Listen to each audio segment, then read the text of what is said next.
First seen as the ZRX1200, this bike has been around for some time now, featuring a variation of the old ZZR1100 engine, which has been breathed on to make 120 brake horsepower. Ride this bike and you almost seem able to get into top gear straight away, and just ride along using this bike's torque almost like an automatic gearbox. The bike has a retro appearance, it really doesn't look like a modern day bike.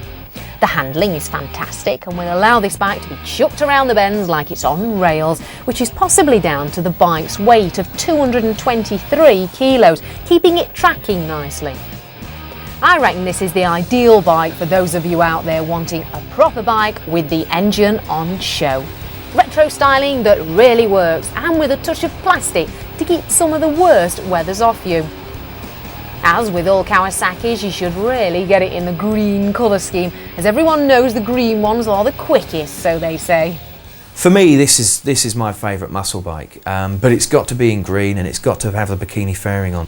Fantastic bike, brakes are up to the job, handling's good, and that engine, get it revving, it's top fun.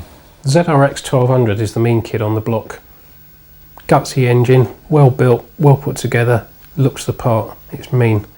Just one thing though, make sure it's a green one if you get one. Just doesn't look it right in any other colour. It harks back to Kawasaki's glory days of the early 80s, and as a motorcycle it actually works really well. The engine's strong, the chassis is good, the brakes work really well, it's got a little fairing. It's a great bike. The ZRX, I like it for its looks because there's an authenticity with Kawasaki's, in particular the big ones. They just look brutal, and partly it's because of the history, because they really were. This is a very good looking bike, the ZRX.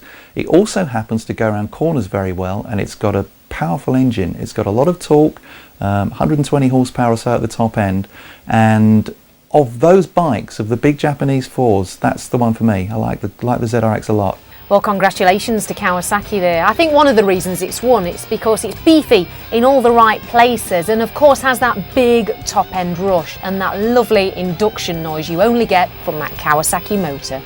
Well, our combined scores for each of the categories gave the Kawasaki ZRX1200 a total whopping score of 84%, giving it that well-deserved #1 place in our chart.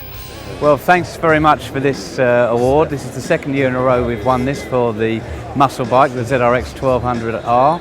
And of course it's been voted for by the journalists, and we all know that they're extremely difficult people to please. So if they're happy, we're happy, and I'm sure the customers will be happy.